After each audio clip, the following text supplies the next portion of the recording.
been at Shelmet? I've been at Shelmet just short of 3 years.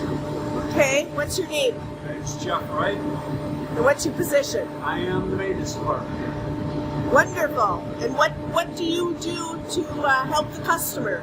I make sure the machines stay running. We do preventive maintenance, spare parts on hand so that our downtimes are minimal. Try to do things ahead of breakdowns, predictive maintenance, to make sure that we can not getting stopped on our production by machine down.